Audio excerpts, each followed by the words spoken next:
ભક્ત ગોરા કુંભાર. હું પેલા જ્યારે ઘેલો હતો ત્યારે મને ગોરાએ જે વાતો કીધી હતી એ બધી જ યાદ આવી ગઈ, અને એટલે જ પૂજારી બાપાને હું સાજો થઈ ગયો છું એની જાણ ન કરી. વાત? કઈ વાત? પૂજારી બાપા મને ના પાડી હતી મૂર્તિ જોવાની. હવે પૂજારી બાપા મારા ઉપર ગુસ્સે થશે. મારું મન શાંત હતું, પણ એની અંદર સમજણ તો હતી જ. હું સ્થિર નહોતો રહી શકતો, પણ હું બધું જ જોઈ અને અનુભવી શકતો હતો. ગોરાએ મને બધી જ વાત કરી કે કેવી રીતે પૂજારી બાપાએ તમને લોકોને મંદિરમાં આવવા પર પ્રતિબંધ મૂક્યો છે, અને જો પૂજારી બાપાને એ વખતે ખબર પડી જાય કે હું સાજો થઈ ગયો છું તો એમના સવાલનો જવાબ આપવો પડે કે ગોરાએ કૃષ્ણની મૂર્તિ જોઈ છે, તો ગોરા પર બહુ મોટું સંકટ આવી જાત, અને ગોરા પર મુસીબત ન આવે એટલા માટે જ હું મંદિરમાંથી ભાગી ગયો. તમારો છે ને અમારા પર બહુ મોટો ઉપકાર છે સરજુભા. તમે હાજાઈ થઈ ગયા ને ગોરાને છે ને પૂજારી બાપાની સજામાંથી બચાવી લીધો. તમારું મન અશાંત હતું, પણ તમારું હૈયું કેટલું નિર્દોષ ને ભોળું છે ને એ આ વાતની સાબિતી આપે છે. ઉપકાર તો તમારો મારા પર છે. તમારા થકી હું હાજો થયો છું. સેવાને પણ પોતાનું ઘર બનાવવું ગમે ને એવા હૃદય છે તમારા લોકોના. સરજુ કાકા, તમારો ખૂબ ખૂબ આભાર. તમારા લીધે મને પહેલી વાર કૃષ્ણ ભગવાનની મૂર્તિ જોવા મળી. મૂર્તિ? કઈ મૂર્તિ? મને તો કઈ ખબર નથી.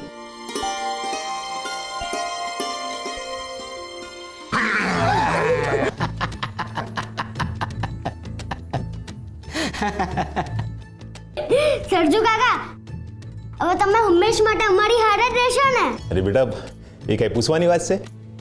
એ આપણી હારે જ રહેશે ને? ના પરમાભાઈ, હું આજે અડધી રાતે આ ગામ છોડીને ચાલ્યો જઈશ, જેથી કરીને ગોરા પર કોઈ સંકટ ન આવે. પણ હા પરમાભા, આ તમારા ખોરડાને હું આજીવન યાદ રાખીશ. ભગત.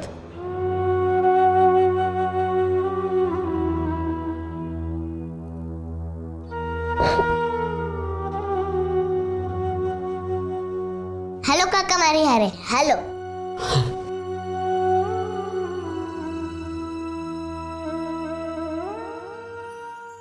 તમે આયા બેહો. બેટા, તું મને અહીંયા ભંડાકીયામાં કેમ લાવ્યો? મારે તમારી હારે વાત કરવી છે.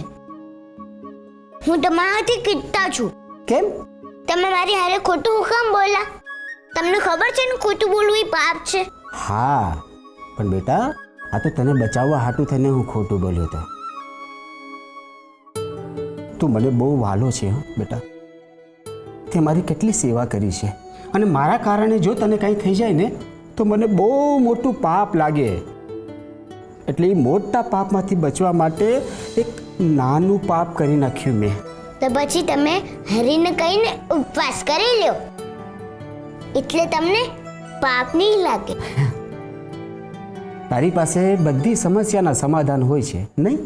બાપા કહે છે કે હરિભાઈ હંધી સમસ્યાનું સમાધાન હોય છે, એટલે આપણે હરિભાઈ જ રહેવું. હા, સાચું કહે છે તારા બાપા. ગોરા બેટા, હવે હું જાઉં છું. જાઉં છું એમ ન બોલાય, હું આવું છું એમ બોલાય. મારી ભૂલ થઈ ગઈ હા ભાઈ. ચાલ તો હું આવું છું. જય શ્રી કૃષ્ણ. જય શ્રી કૃષ્ણ.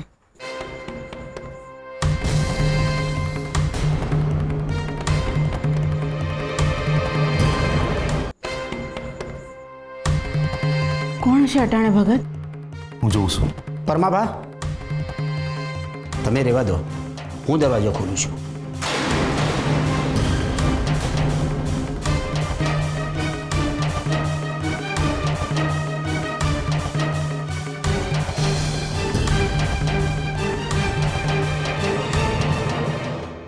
ક્યાં આયેલા સરજુબા? સરજુબા, તમે તો ભાગી ગયા હતા ને, તો પાછા કેમ ના આવ્યા? આ તમે બીમાર હતા ને ત્યારે અમે રોજ તમારી ખબર અંતર પૂછવા આવતા હતા, અને હવે તમે હાજા થઈ ગયા એટલે આ ગામ છોડીને હાલવા માંડ્યા. હા, એ તો સારું થયું કે શ્યામભાઈએ અમને હંધી વાત કરી, નહીં તો તમે અમને મળ્યા વગર ગામ છોડીને વયા જાત. ભાઈબંધ, તમે હંડા લોકોને વાત કેમ કરી? આ તો સરજુ કાકાએ મને બચાવવા હતું ઢોંગ કર્યો હતો.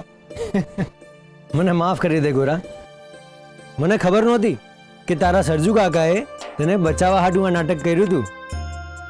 શાંબા, જરાક હળવેકથી બોલો. આ બીજા સાંભળી જાય ને આ વાત જો પૂજારી બાપા સુધી પહોંચી ગઈ ને તો. અરે પરમાભા, તમે જરા ચિંતા ન કરો. અત્યારે આખું ગામ ઊંઘતું હશે અને સવાર પહેલા એ ઉઠવાનું નથી. આ જરૂર ભાઈબંધની કોઈ લીલા હશે. હંદાઈને ઊંઘાડવા હતું. તું સમજી ગયો ભાઈબંધ? સરજુબા, તમે નાટક કરી હગો તો અમે નાટક તો કરી શકીએ ને. શ્યામભાઈને તમારા નાટકની ખબર પડી ગઈ હતી કે તમે હાજા થઈ ગયા છો, એટલે શ્યામભાઈ અમને જાણ કરી દીધી. પણ તમને હંધાઈને છે ને વિનંતી છે કે આ વાત છે ને પૂજારી બાપા સુધી ન પૂગે એનું ધ્યાન રાખજો. હો. લ્યો પરમાભા, આ કાંઈ કહેવાની વાત છે? આ વાત અહીંયા જ ભૂલાઈ જાય. આ વર્ષોના વર્ષો વીતી જાય ને તો પૂજારી બાપા કે ભગલાને ખબર નહીં પડે કે ગોરાએ કૃષ્ણની મૂર્તિ જોઈ. ને પરમાબા, આજે શ્યામભાઈ અને ગોરાના લીધે આજે મોટી શીખ મળી કે હળદૂત માણસ હાથે કઈ રીતે રહેવું જોઈએ. દરેક અશાંત માણસમાં શાંત માણસ રહેલો છે. બસ પ્રેમની નજર રાખીને એમને શોધવું પડે. હા, સાચી વાત છે. માણા હમજ ખોઈ બે ને એ હાલે, પણ માણસાએ ન ખોઈ બેવી જોઈએ. કાલે હવાર પડતાની હાથે દરેકનું નવું જીવન શરૂ થાય અને હંધાય લોકો બધી વાતો ભૂલીને પોતપોતાના કામે લાગી જશે. પરમાભા, તમે હંધાઈને શીખ મળે એ હાટું આ નાટક કર્યું હતું એ આ લોકો ભૂલી જશે.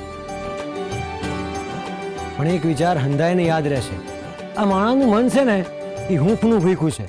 તિરસ્કારથી એ અસ્થિર બની જાય છે અને હૂંફથી સ્થિર થાય છે. હા, સાચી વાત છે. આ વિચાર સિવાયની અમે હંધી વાત અટાણે જ ભૂલી ગયા.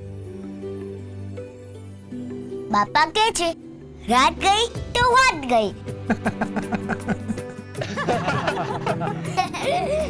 જય શ્રી કૃષ્ણ. જય શ્રી કૃષ્ણ. જય શ્રી કૃષ્ણ. સરજુબા, શ્યામભાઈ, તમારો અંતરથી આભાર માનું છું. અરે સરજુબા, એમાં આભાર ન માનવાનો હોય. જે વાતથી લોકોનું ભલું થતું હોય ને એ વાતને હંતાડવામાં કોઈ અપરાધ નથી. શ્યામભાઈ, તમને કેવી રીતે ખબર પડી કે હું સાજો થઈ ગયો છું? એ તો મારા હરિએ મને કાનમાં કીધું હતું.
વાહ પગલા વાહ.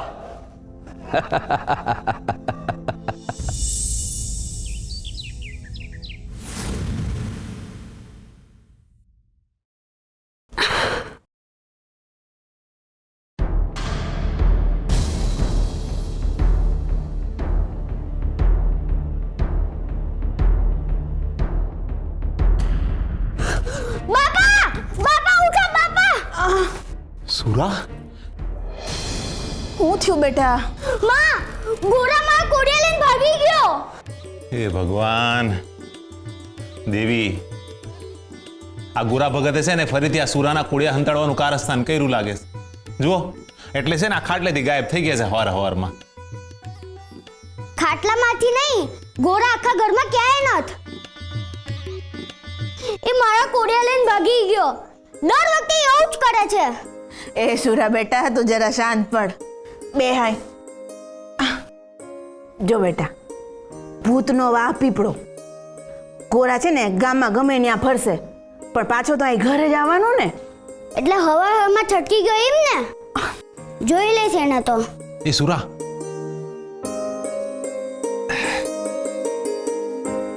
જો તું ગોરાને ગોતી આવે ને તો તારી જલેબી પાકી. જલેબી હાચે બાપા, હમણાં જ ગોરાને ગોતીને લાવો. દેવી, જોઈએ હવે આ ગોરા છે ને સુરાના હાથે પકડાશે કે નહીં. ઓ માડી રે, ગોરાને પકડવો એટલે તો બાપ રે બાપ, ઝાડ પરથી ખિસકોલી પકડ્યા બરાબર. એ આમ તેમ એવો છટકી જાય ને કે આપણે હંધાઈ તો એને ગોતતા જ રહી જઈએ. કાનુડો છે મારો, કાનુડાની જેમ ઝટ પકડમાં ન આવ્યો. અને જો એ પકડાઈ જાય તો પછી ઈના સવાલો આપણને જ પકડી લે ભગત. માં મને કે ને કે આ સુરત ક્યાંથી ઉગે? એ બાપા, મને એમ તો કયો, આ વાદળા ધરતી પર હું કામ ન હોય? માં મને જરા એમ તો કે આ પેલા માણસને પૂંછડી હું કામ ન હોય? ઓ માડી રે, એવા સવાલો પૂછે કે એના જવાબો આપણને મળે જ નહીં. હા પણ ભગત, તમે હવે જલેબીની તૈયારી રાખજો, કારણ કે આપણો સુરા એવો રઘવાયો થયો છે ને કે જોજો ને ગોરાને આ ઘરમાં પકડીને જ લાવશે. જોઈ લેજો તમે.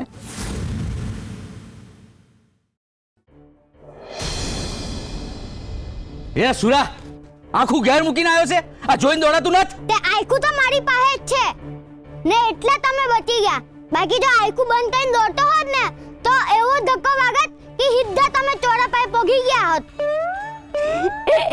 મજાક કરે છે મારી? મજાક કરે છે? ડફોડ!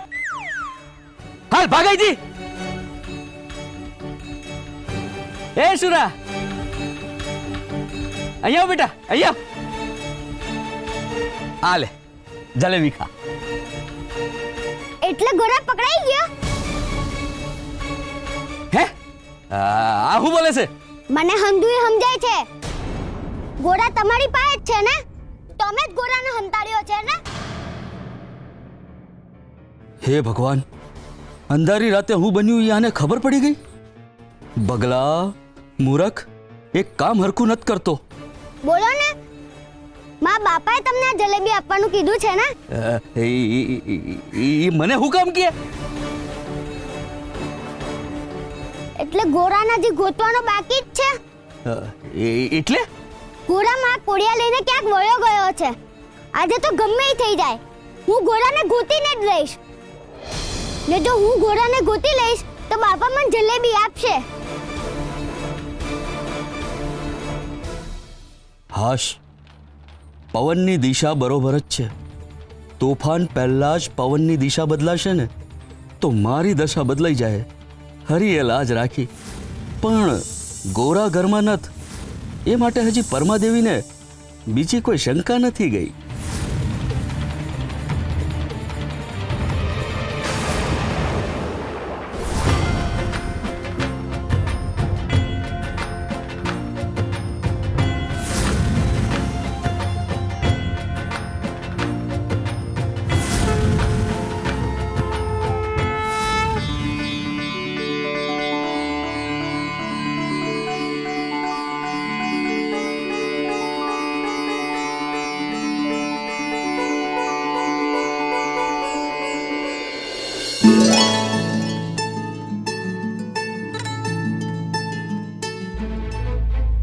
પૂજારી બાપા, માતા કાકા, લ્યો જલેબી ખાઓ. એ ભીખુ, તું લે. તે માટે જલેબી લાવ્યો? કોઈ ખાસ વાત છે કે? હા, સારા સમાચાર છે. એમ? આ બીજી વખત લગ્નનો ગોઠવાણો હું? દાંત કાઢી લો માધા કાકા, કાઢી લો. પણ એક દી એવો આવશે ને. બગલા, આ બધી ચર્ચા ચોરા પાસે જઈને કર. આ મંદિર છે, મંદિરની મર્યાદા તો જાણવો. હાલો માતા કાકા, આ ભગલાની વાતમાં છે ને હિંગનો હળા કોઈ નહીં હોય. હાલો હાલો જા જા, હડાકો હોય કે ધડાકો, પણ મારે તમને વાત નથી કરવાની. પૂજારી બાપાને વાત કરવા આવ્યો છું. લો પૂજારી બાપા, જલેબી ખાઓ. મેં એવું બુદ્ધિનું કામ કર્યું છે ને, એ સાંભળીને તો તમે. મને એકાંત જોઈએ છે બગલા, મારે હજી ઘણા કામ બાકી છે. કેમ, કાંઈ ખોટું કરવાના છો તમે? હું ભોટ, તારા જેવો મૂર્ખ મેં આજ સુધી નથી જોયો. અચ્છા, એટલે તમે જ્ઞાની અને હું મૂર્ખ એમ? પૂજારી બાપા, તમે મને એમ કહો કે રાતોરાત ગામમાંથી સરજુ ગાયબ થઈ ગયો, તો એ ક્યાં ગાયબ થઈ ગયો, કેમ ગાયબ થઈ ગયો, એ વિચાર મને આવ્યો, તમને નહીં. તો હવે બોલો, કોણ મૂર્ખ?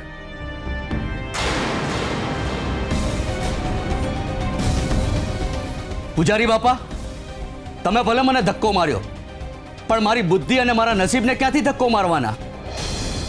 તમને એમ છે કે તમે જ્ઞાની છો, પણ પૂજારી બાપા, મારી હોશિયારી આગળ તમારે તમારું જ્ઞાન ચકાસવું પડશે. જોજો ને પૂજારી બાપા, મેં જે કર્યું છે ને, એ જાણીને તમે જોતા જ રહી જાઓ.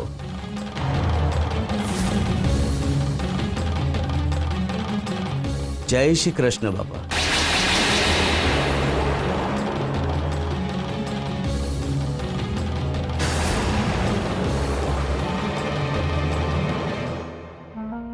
મૂર્ખ માથે શિંગડા લઈને ફરે છે, અને મારા જેવા જ્ઞાની જ્ઞાનની ચોટલી લઈને. અચાનક સરજુ ગામમાંથી ગાયબ થઈ જાય અને હું ચૂપચાપ બેસી રહું, ક્યારેય નહીં, ક્યારેય નહીં. ગોરાએ કૃષ્ણ મૂર્તિ જોઈ છે કે નહીં, એ સરજુ અને ગોરા જ કહી શકે એમ છે. સરજુનું એકાએક ગાયબ થઈ જવું એ જ સૂચવે છે કે ગોરાએ કૃષ્ણની મૂર્તિને જોઈ છે. અને એ સાબિત કરવા માટે હું હવે એક રમત રમવાનો છું. મારા જ્ઞાનનો મુકાબલો કોઈ ન કરી શકે, કોઈ નહીં. શ્રી હરિ નમો નારાયણાય.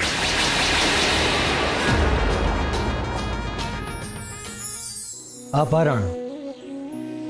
કોઈ અચાનક ગાયબ થઈ જાય ત્યારે મનમાં ઘણા બધા પ્રશ્નો ઉત્પન્ન થાય છે. શું એ ઘર છોડીને ચાલ્યું ગયું હશે, કે પછી એ દુનિયા છોડીને ચાલ્યું ગયું હશે, કે પછી કોઈએ એનું અપહરણ કર્યું હશે? વ્યક્તિનું જો અપહરણ થાય તો એને પાછી લાવી શકાય છે, શોધીને, પ્રયત્નો કરીને, કે એ દિશામાં દોડીને. સ્વાર્થના સાધનોથી નિસ્વાર્થનું અપહરણ, અજ્ઞાનતાની લાકડી બતાવીને જ્ઞાનનું અપહરણ, અને પ્રપંચનો મહિમા વધારીને શ્રદ્ધાનું પણ અપહરણ થતું જ હોય છે. અને આ અપહરણ કોઈ બહારના લોકો નથી કરતા, આપણા મનની અંદર રહેલા વિચારો જ પરિસ્થિતિને વશ થઈને સત્ય ઉપર અસત્યનું આવરણ ઢાંકી દે છે. અને એટલે જ મૂલ્યોની આસપાસ ભક્તિ, સમજ અને કોઠાસૂઝની મજબૂત દિવાલો રાખવી, જેથી બહારથી આવીને કોઈ પણ દુષ્ટ લાગણીઓ શુદ્ધ ભાવનું અપહરણ ના કરી શકે. યાદ રાખજો, અપહરણ હંમેશા એનું જ થાય છે જે મૂલ્યવાન હોય છે.